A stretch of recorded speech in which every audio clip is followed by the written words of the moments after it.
What it do, guys? It's D'Anthony here, man, aka Hood Scout, back again for another edition of the Hood Scout podcast. And this is really a unique podcast, a podcast like no other. We're going to have athletes, we're going to have coaches, we're going to have intellectuals, we're going to have media members of all sorts. And don't forget, guys, to like this podcast, share this podcast, and help grow this podcast. This is not just my podcast.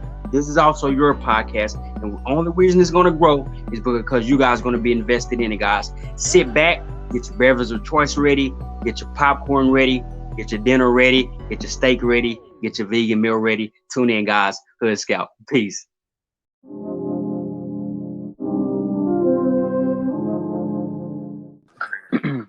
Hey, what it do? What it do? Welcome back to another edition of the Hood Scout podcast. Today I got a young man that I think I seen 2 years ago in the playoffs. He was really shutting down his side of the field. And without further ado, introduce yourself, tell people who you are and where you're from. Yo, what's up? My name is Ryan Yaites. I'm currently 16. I go to Denton Guyer, and I'm playing safety this year. And for my past 3 years there, I was playing corner. So, I personally call myself, a lockdown corner. But you can call me what you want, a hybrid guy, whatever. You can call me whatever, as long as it got lockdown in this name. That's cool. So let's chop this thing up a little bit. So where are you from, and then what was your introduction into football? Yeah, so I was actually born and raised in Dallas, Texas. And then really at first when I was like a little kid from like 5 to like 7, I was playing soccer. And my dad, he put me and my brother in there, me and Brandon. And he put me in there, to see who likes a sport, who's athletic. And, me, I'm not trying to do my own horn, but I've always been a guy run around, go kick the ball into the goal. And my brother, on the other hand, he was he more to play with the grass. So my dad was my dad was do you want to try other things? And I was yeah, I want to try football. I don't know what made me say that. It was, I guess, from watching a game or something like that on Sunday night or something like that. But I was just yeah, I want to try football. And from about 8 to now, 8 years old, I've been playing ever since. But in Little League, I started off playing with the Cowboys my first year at 8, and they put me at tight end. And I was nah, this ain't going to work. And my dad was so what do you want to play? And I was I want to play running back at first. That was my first ever because I was always fast. I always running the ball and stuff like that. So I wanted to play running back.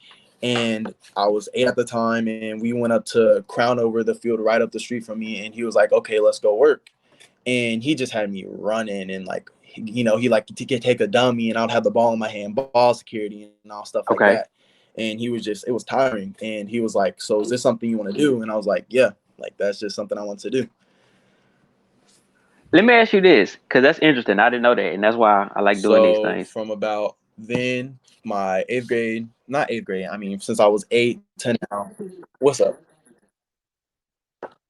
Mm-hmm. Can you hear me?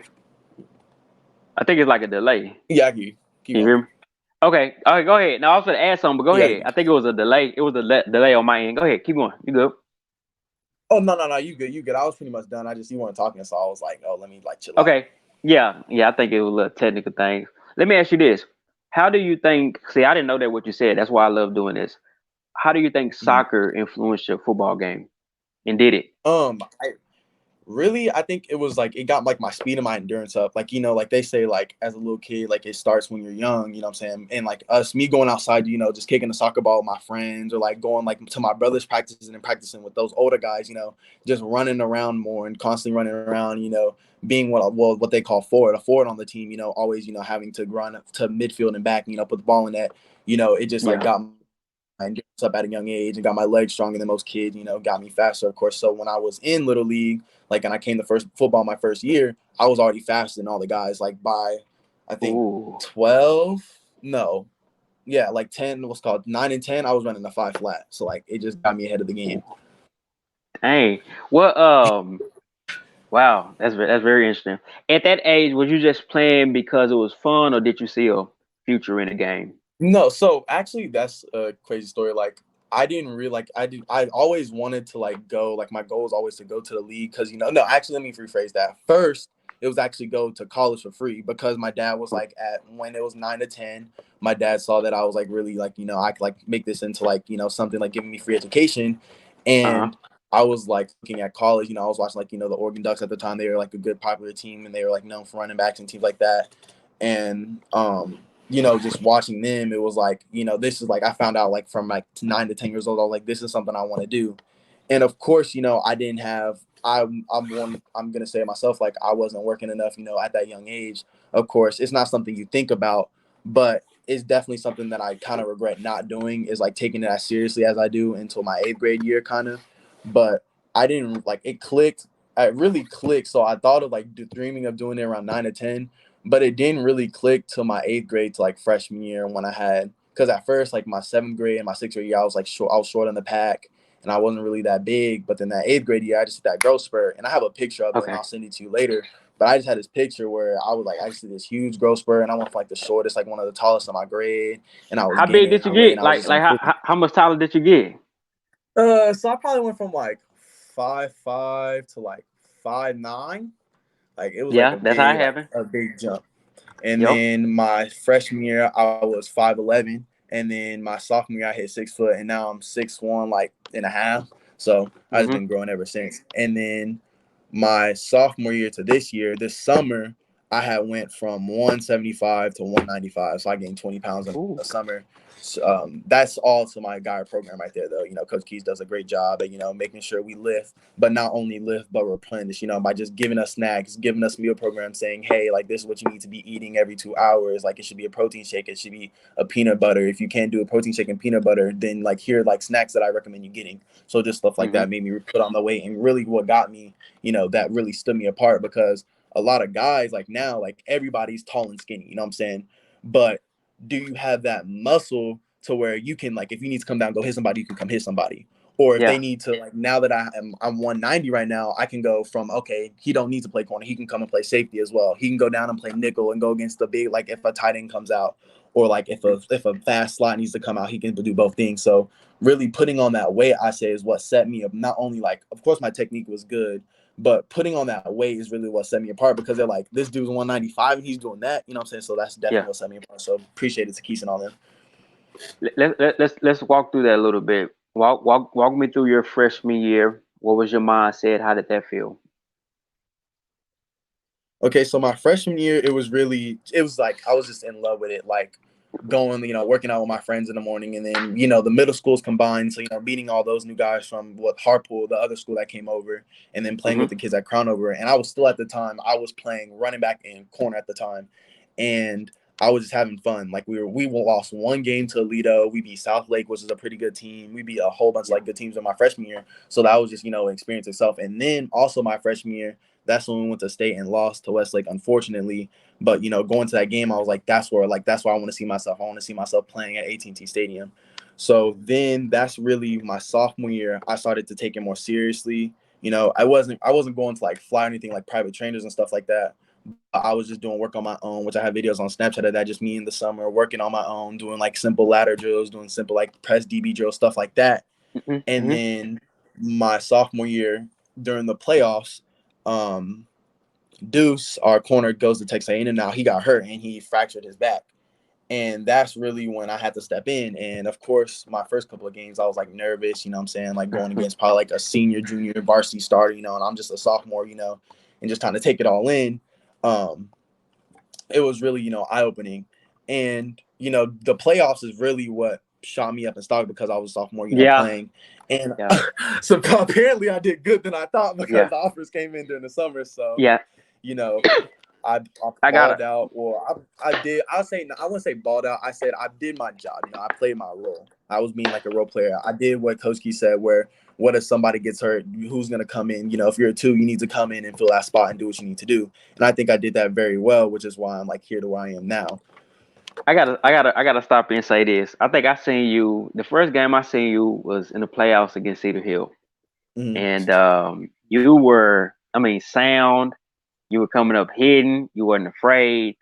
Um, where did that come from, and how did you? How were you getting better at that age, like as a sophomore when you was in the playoffs? Like, what was you doing to get better?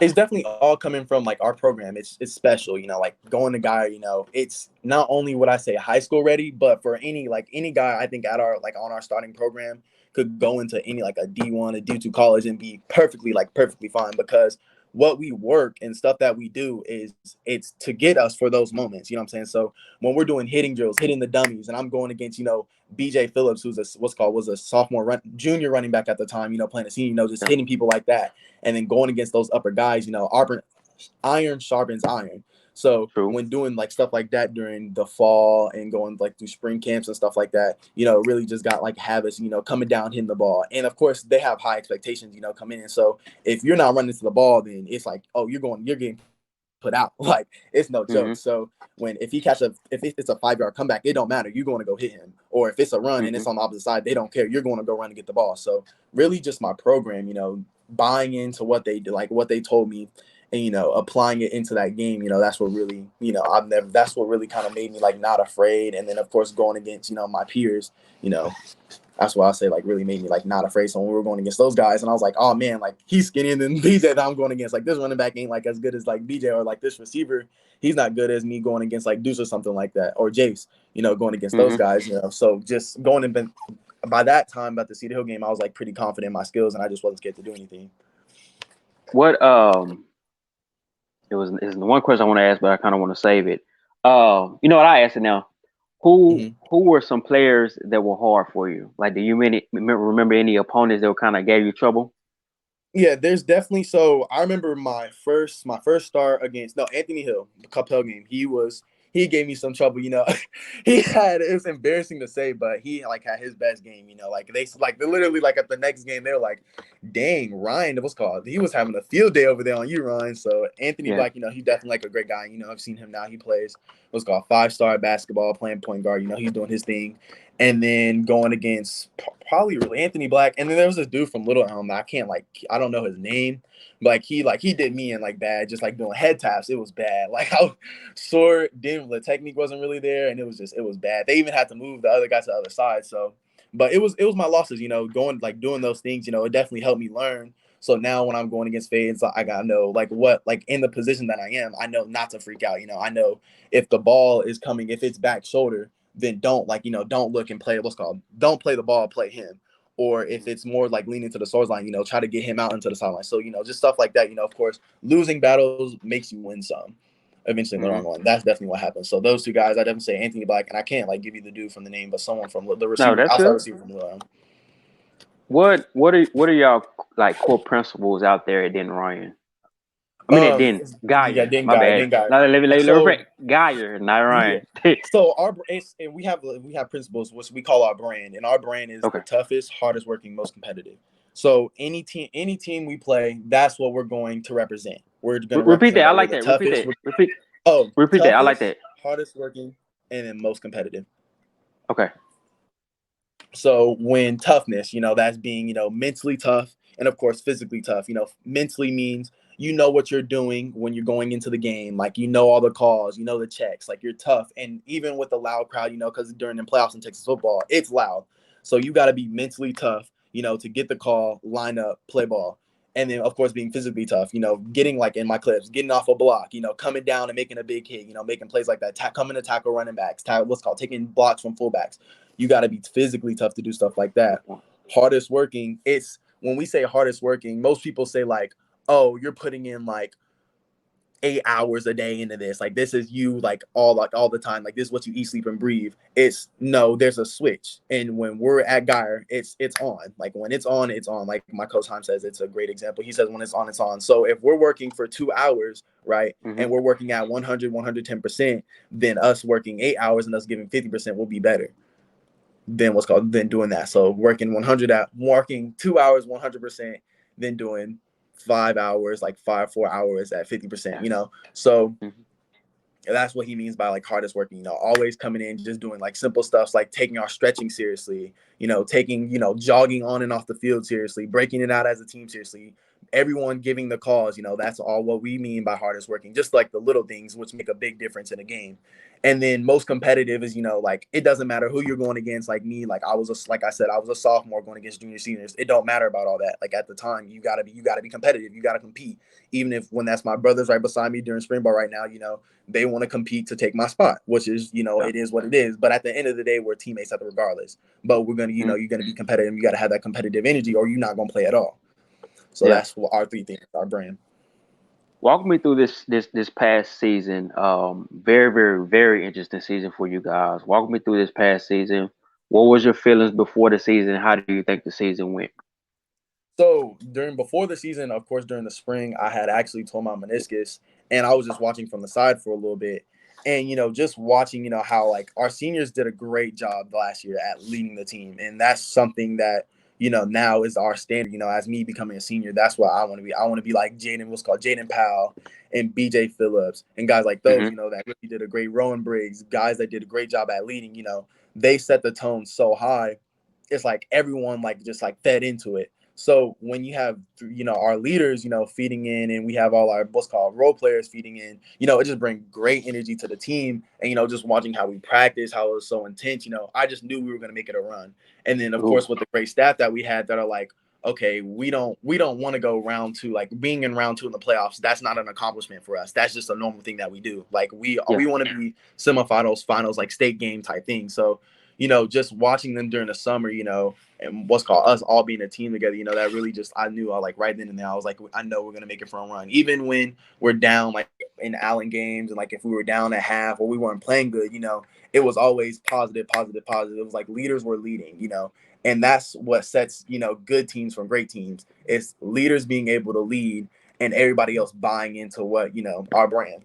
So that's what really kind of made us, I knew like we were going to be different because I knew we were all bought in. And we were all leaders were leading, people that were buying in were buying in. And I just, with the coaches that we had, it's our great program, that I'm lucky to be in. It just made us give us that run. What was it about y'all team that stood out? Like, was it the O line? Was it the run game? Was it sound tackling? Was it the linebacker core? What was it about you guys that allowed you to go so far? Well, me personally, I say it was our whole team, like from our O line to D line. But if I had to be specific, I'd probably say our secondary on defense, of course, because our secondary on defense was, gave us key stops, and then our what's called our receiver core, our quarterback and receiver core, our pass game, it was special. And then looking at the tape, you can see, guys like Jackson Arnold making crazy plays, Sutton Lee, Grayson O'Bear, Jace Wilson, all those, Landon Size, all those guys were constantly making plays, bringing in points. And then we also had the defense where we had Marquand Pope, Vincent Page, Jaden Powell, me, Eli Bowen, Peyton Bowen, like we were just stacked at the time. And hold on, bro, you can't just say that. Hold on, we gotta slow that down. I can't let you just say no, because if y'all listening out there, that might not be known, but repeat that secondary, man, because that is elite. I totally forgot that. Repeat those names again. All right, Wow. so I'll say at corner it was me and Eli Bowen last year, and then at safety we had Peyton Bowen, Brendan Bradshaw, and Jordan Lyons. They kind of rotated around, and we had at our third safety, our middle safety, we had Marquand Pope, and then for our D line we had Rowan Briggs, we had Palumi, which was a great guy, and then we had also my bad for stuttering. We had him, Palumi, and then Ivan, which were 3 key guys. And then we also had for our linebackers, we had Jaden Powell, which was a great, a great star. We had Brooks Etheridge, our middle linebacker. He could always hit. CPAR, outside linebacker, more like in the box type guy. And then, of course, on the D line, oh my bad, we also forgot. Instead of saying Ivan, I meant Vincent Page, which it was more like a linebacker kind of edge rush guy. Yeah. Walk me through the playoffs.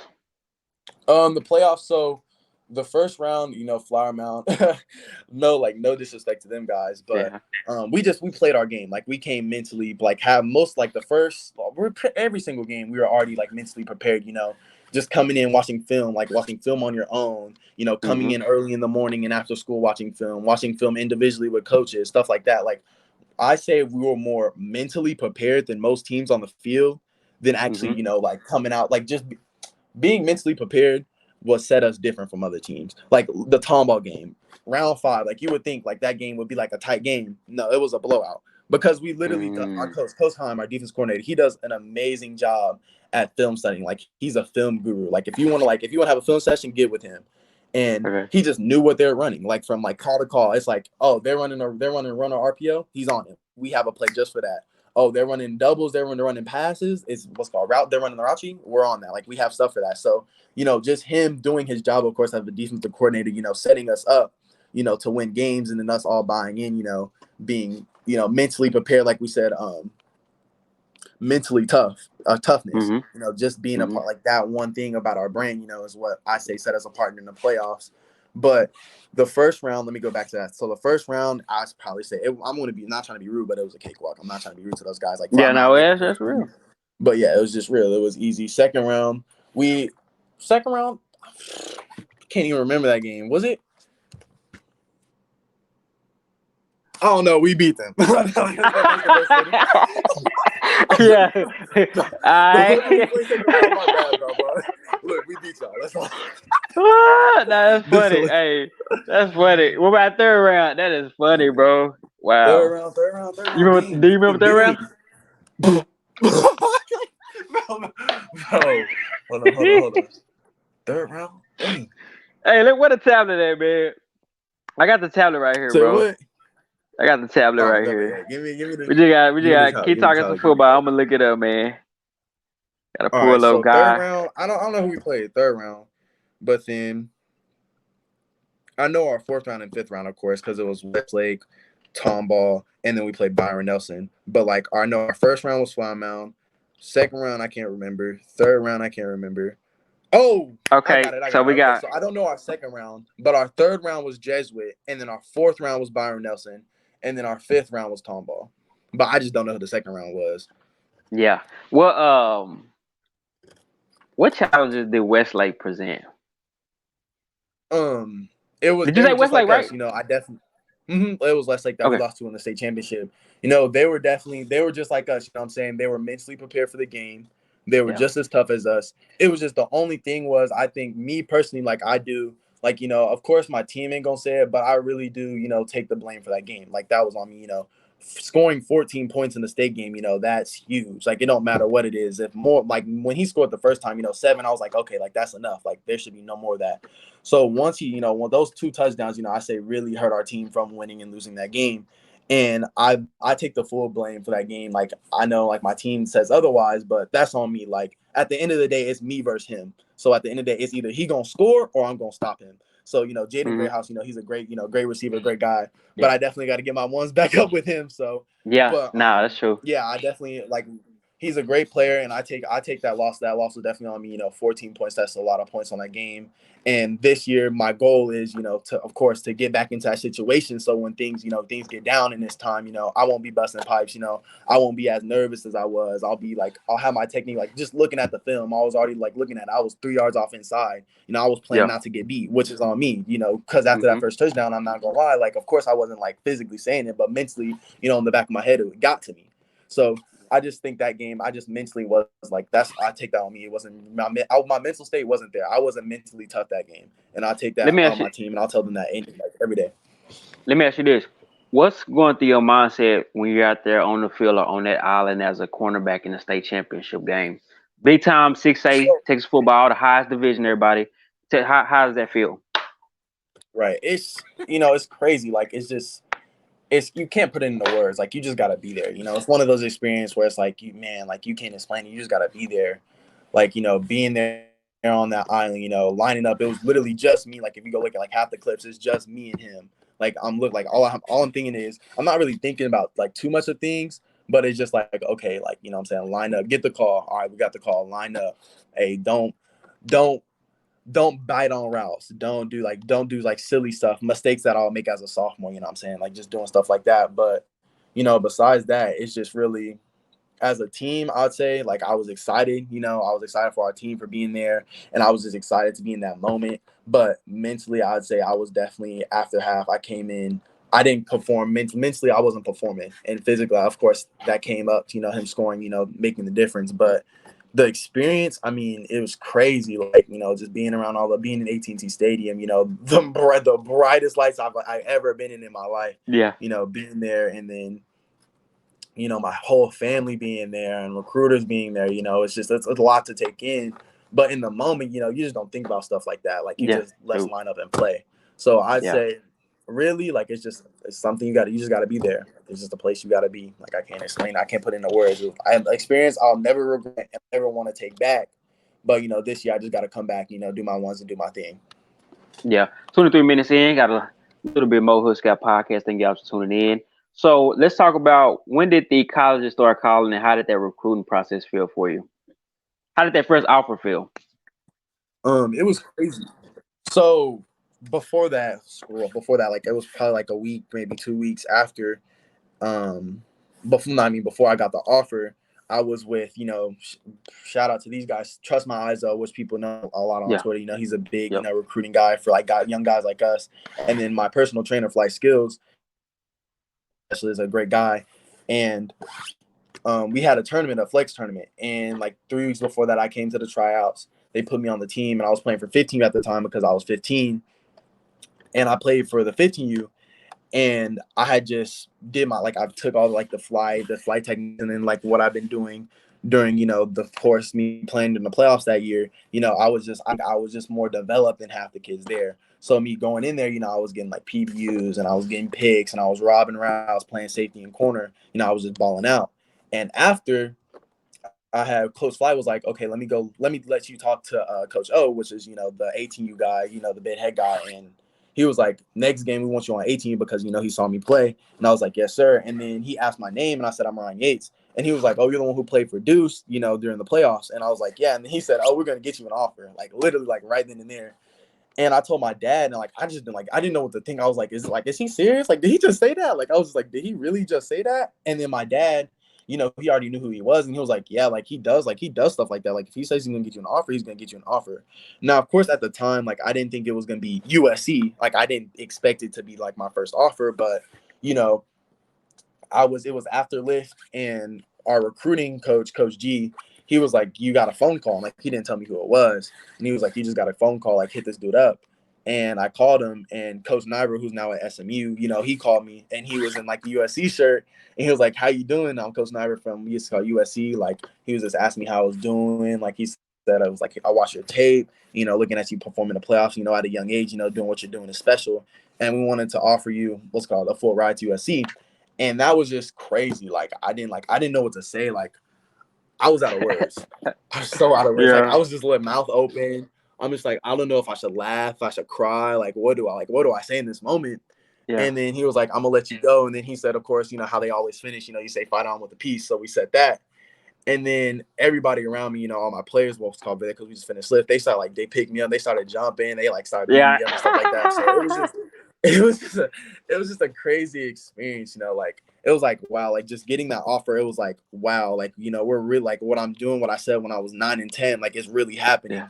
But we're not satisfied. Like, let's keep this up going, because offers can always be taken. What I'm saying? It's just an offer. It's not said and done until you sign that paper. So It was like, okay, we got this. Let's keep going. Let's focus on us. Let's get to fly more. Let's start training more. Let's take this more. I was taking it serious already, but I'll say I took it to another level once that happened. Like, I was like, okay, like this is really like my life now. Like, this is what I want to do. Like, it's something that I see myself doing in the next 4, 5, 6, 7, 8 years to come. And then who were the? Let me ask you this: who were the couple other schools? And then what did the school say that they liked about your game? So after that, it was like SMU, TCU, Maryland. Like, those guys were pretty much next, and it was like mostly local schools. And they were just like, and that's crazy because my dad was asking. Like, my dad looked at me, he was like, I don't know what they see in this game, because this ain't like D1 level. And I was like, of course, me like feeding into that, I was like, yeah, like I really don't know what I'm seeing. But then once, really, it was after Ole Miss offered me, and I was talking to Coach Bo Randall Joyner. That's been my guy since Little League, and he coaches the D line at Ole Miss. And he was like, just being that young age, doing what you're doing, you're 6 foot, but you're playing like you're 5'11", you still have that quickness. You're still low. You can be physical. When someone catches, like when you're in, when we're playing off man in cover 2, someone that's running that 5-yard comeback, they're getting no yards off of that. Like, you're bringing them back to 3. Like, you're coming down, you're physical. you're what's called. And then of course they saw me projected, as playing safety. Like you're a hybrid guy, like we can see you putting everywhere. So that's just what really, set me apart from different people. And then of course my tape this year, it was of course, unfortunately I didn't have as much picks as I want. We're not gonna talk about that. But I had a whole bunch of PBUs, making plays, that most people can't do, which I didn't realize at the time. Like I was like, so what am I doing that's like setting me apart? But then like watching like other people and like seeing like people like do what I'm like see me like other people across from me do what they do, like just in the game, like watching another corner guard one of our receivers and then me go out there and guard their guys, like wow, what I'm doing like is really different, like it really sets me, like setting me apart from like these people. And then of course my height and then my weight came into play and all that stuff. But just me being, because of I say definitely like flight skills, my guy, just having that technique that most people don't have at that age. And, now, me being 16 and still being able to guard, 17, 18-year-olds people in my grade, that's just crazy, like to think of. And I think that's what like basically led all those factors into, me doing what I'm doing. What did you in the recruiting process? Did you go on many visits, like visits, different campuses or whatnot?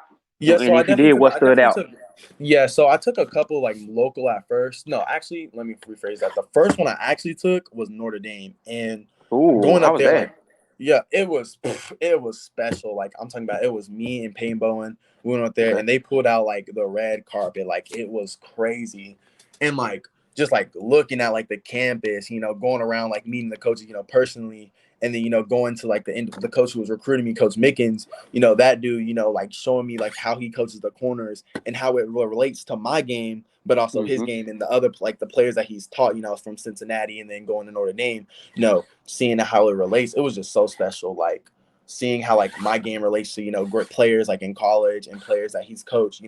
It really will open up my eyes, saying like I'm really doing this, like I'm really like I Yeah. can compete at a college level. But Notre Dame, its school itself, is special. Like it's a Yeah. place like What did you think when you first seen it, like that, seen that campus? What was the first thing going through your mind? I was like, wow, like, is this how like all campuses look? Cause it was huge. Like the buildings were just like, it was so nice, and like the vibes there, like it was like at the time it wasn't like pretty cold, but it was just like it felt so good. Like I was like, dang, like this is real. Like this is a really nice place. Like if this is what college is like this is crazy. Like I'm just like, that's the only thing I can think. I'm like, this is crazy. Like what is going on? Like I'm really here at this like huge campus and a great program. And it's like, wow, like I'm really like, I wouldn't say made it because I haven't made it yet. I haven't signed the paper, but it's like, wow, like I'm really doing this. Like this is You on that really way what though? Yeah. this is this is really what all this work is like paying. Like this work is like somewhat paying off. You know what I'm saying? Like it's checking off receipts. So, it's special, man. Like going up there, Mickens and Freeman and all those guys, and Coach Kelly, who's now at LSU. That place is it's beautiful. Like it's a good place. I would definitely, like, just for me, like going on, like if you're like a normal like person, like just go up there and visit Notre Dame, go watch a game. And What's it's the just town like? the town. It's like it's smart, like it's cool, like it's small, it's not big. You know what I'm saying? Like most people are like, some people don't like the big cities, but like me, like I'm fine with just being like in like Notre Dame was like its own city itself. Like if I could put that like together, like Notre Dame was Notre Dame. Like when you people there, like the alumni there and like the college kids there, like they're all cool. They're all so nice.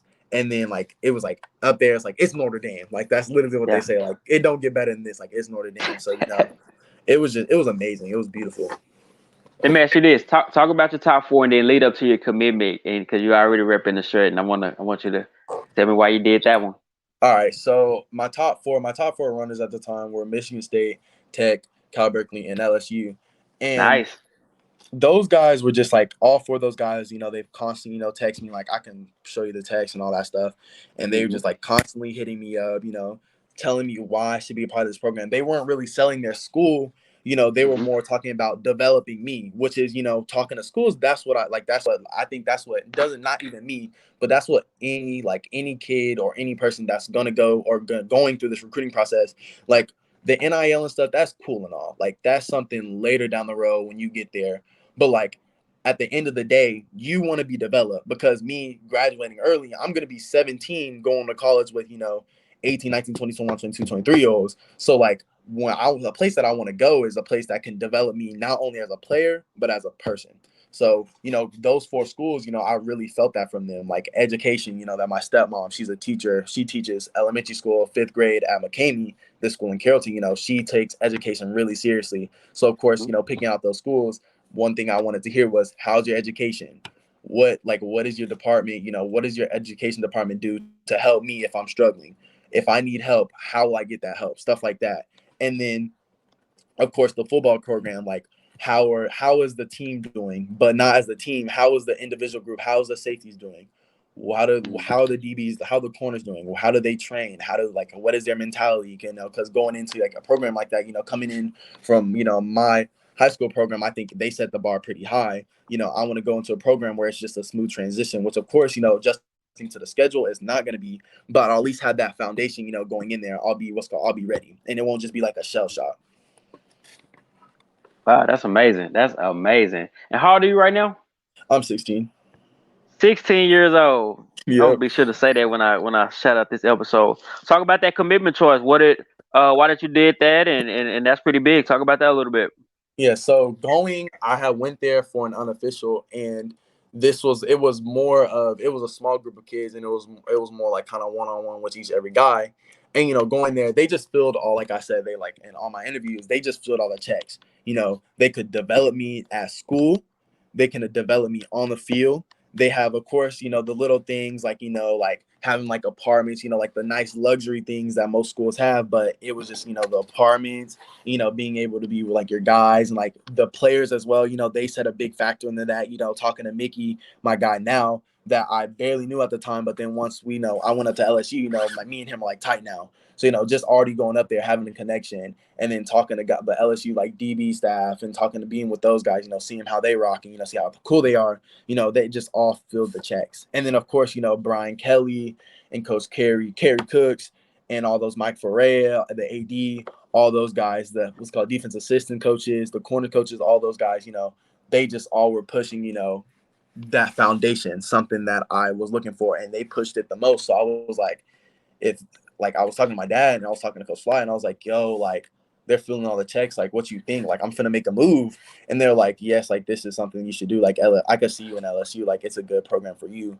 And then Coach Fly, when he told me that, I was like, yeah, so this is it right here. So I had talked to Coach Kerry, and I was like, yo, like it's about that time. He was like, I was Yeah. waiting for this. And he was talking, like he said, I was talking to Flight like not too long ago, so I already know what was like going on. And then I had told him, I was like, yo, like, can I commit? And he was like, yeah, you can commit here. So I was just like, I was excited. And then I had like the whole LSU guys, the crystal balls came out. And then all like the LSU staff, they're texting me like crazy. And they're talking about, they're like telling me like, yo, like, welcome to the family. And then, of course, like my other, like the outside of my top 3, they were asking me like, because they saw the crystal balls and stuff. They're like, so is it LSU now? And I was like, no, what are you talking about? Like, Hey, no. let me ask you this: do the athletes, do y'all dislike that crystal ball stuff? Bro, like 100%. Like because it doesn't bring tension, but it does. So like when I got the crystal ball from Tech, all my top 4s are hitting me up. They're like, "Yo, what's going on? Like, what do you mean? Like, what is this crystal ball? Like, what is this?" And I was like, chill. Like, I haven't like I'm not trying to be rude to those guys, but I was like, I haven't been up there yet. Like, I haven't seen that campus yet. Like, I'm still like I was nowhere in like thinking like making a decision. And then they saw what's called Mike Roach. He posted the MSU crystal ball, and everybody else started saying they're like Michigan State now. Like, so it's Michigan State. Like, what's going on? And then there was a crystal ball, of course, for LSU at the last minute. And they're like, oh, no, he going to LSU. And, like, some of them, like, some of the guys, not my top 4, but some people outside of, my top 4 that were talking to me, like, they just, like, cut me off. Like, they, like, pretty much ghosted me. I was, like, over, like, a crystal ball. Like, it's not – I haven't even made a decision yet. Like, I haven't even posted a date. So it's, like, crystal balls, they're cool, to have. But they kind of, like, on media, they kind of mess you up. Like, it's, like – it makes it rough. It makes it harder than what it should be. You know what I'm saying? Where it should just be to be able to say announcement at 8 a.m. in the morning and just be that. And everyone's like, where are you going? Where are you going? Not, oh, you got this crystal ball here, bro. He's not even thinking about us. Like, and that's not the case. Like, I'm trying to talk to every single person, in that top 4, every single person, even people outside that top 4. Like, Ole Miss even snuck in at the last minute. Like, it doesn't, like, crystal balls don't matter. Like, they can say, like it said 100% to take. And I'm not eligible. What did Mississippi? I mean, what did Ole Miss? You saying Ole Miss? Was it just that prior relationship? Yeah, it was not only that prior relationship, that kind of like set them apart, but it was the when I even like I posted my top 4, they were like literally as soon as I posted, they're like, I don't care about that top 4. Like I want you, I'm gonna get you. Even after like I'm not trying to say I'm gonna change up, but like even now they're still texting me saying it ain't official until you sign that paper. So like they've been pushing for me ever since they offered me, my sophomore year, and I still talk to them to this day, And as a matter of fact, I have a text from Coach Joyner, like him saying what's good, like him trying to get on FaceTime with me. So, those guys are still constantly hitting me up. So that's really what snuck them in at the last minute and, what's still keeping them, a relationship, that relationship's still going. Let me ask you this. So when you went down, you saw LSU, how did the facilities look like? Walk me through the campus and the, all the feel of it. What did you think about that? Right. So going on to, the campus, it was like amazing, being able, like, not only is it like from the apartments to the facility to going to your class, it's like close, it's walking distance, but you can also like, they have like at the apartments, they have scooters, like you can scoot around, or if you need to like get somewhere, you can get someone to get you in a car, stuff like that, to keep you off your feet. And then now moving over to the football facility, it was just beautiful. Like walking in, like you can tell the vibes is they want to work. Like watching watching the lifting videos, talking to what's called the strength and conditioning coach, talking to the trainers, talking to those guys and say how like they take their job seriously, having like what's called medical doctors on there 24/7, having what's called trainers on there almost 24 hours, most of the day, it's just they're gonna take care of you. Like regardless, if you're hurt, they're gonna take care of you. If you're playing, if you're starting, they take care of you. If you're the fourth string, they're gonna take care of you, stuff like that. And then, going to, looking at all the stuff on the wall, of course, LSU being DBU in the NFL, seeing all those DBs on the wall, seeing those greats, come through there.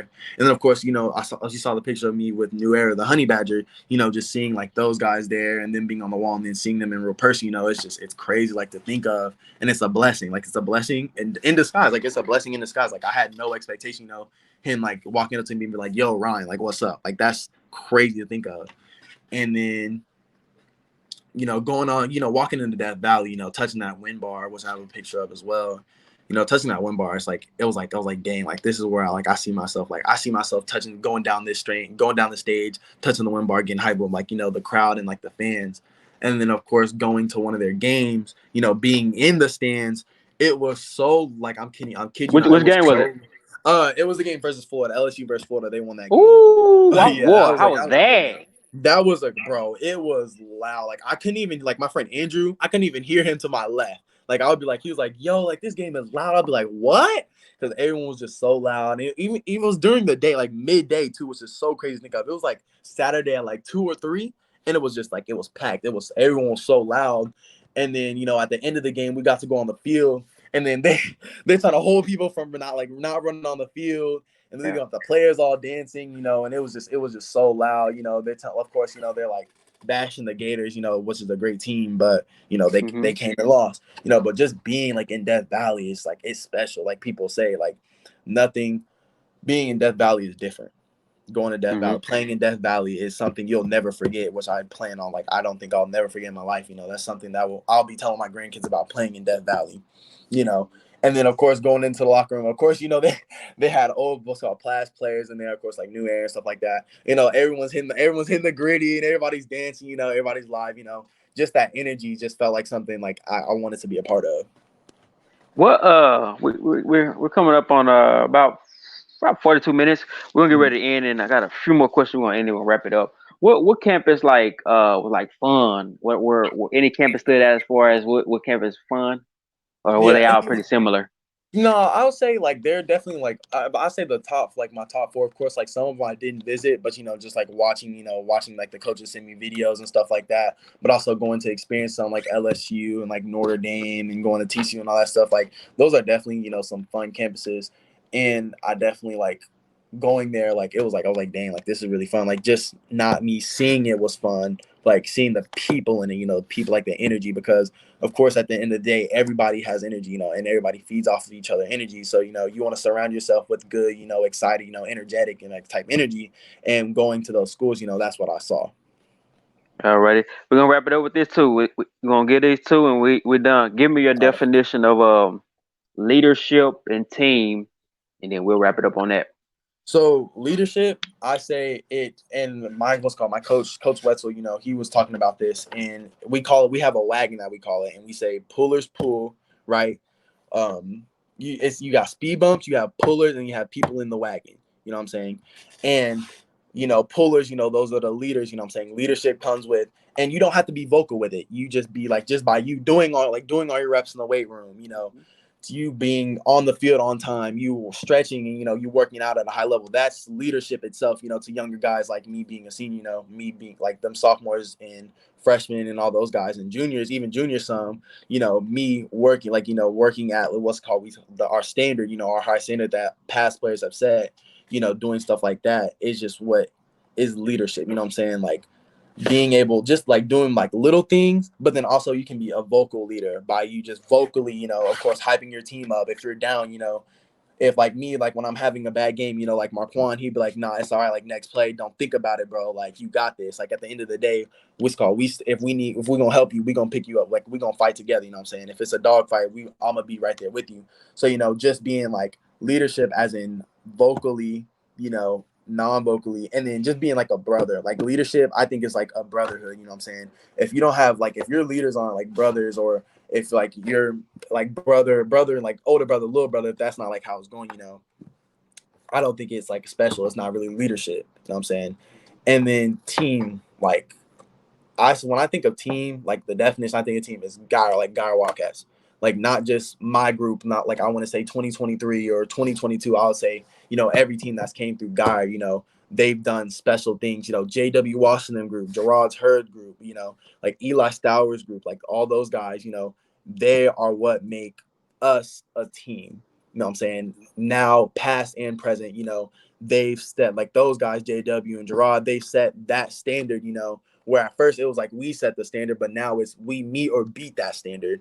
And that's what makes a team, you know what I'm saying? Having goals, beating those goals, getting to where you want to be. And it's just little goals. Like when we have spring ball, it's like, okay, is everybody running to the football? Little goals, like little team goals like that is what make a team. Or you like, oh, is this what's called? If it's a run game to the opposite side, is everybody going to pursuing to the ball? If we're all if we're done, are we jogging off the field? Just little team stuff like that. Are we all, when we're stretching, are we all bought in? Are we all breaking? Are we all clapping? Are we all, if we say 5 yards, are we all going 2+? It's little things like that is what make a definition of a team. All those stuff that combine. 46 minutes in, man. That is a wrap. Send me a few football pictures, man, so I can do the edit. And that's a wrap, man. 46 minutes in. Thank you for joining me. Great episode, y'all. Peace. I appreciate it. All right, Doc.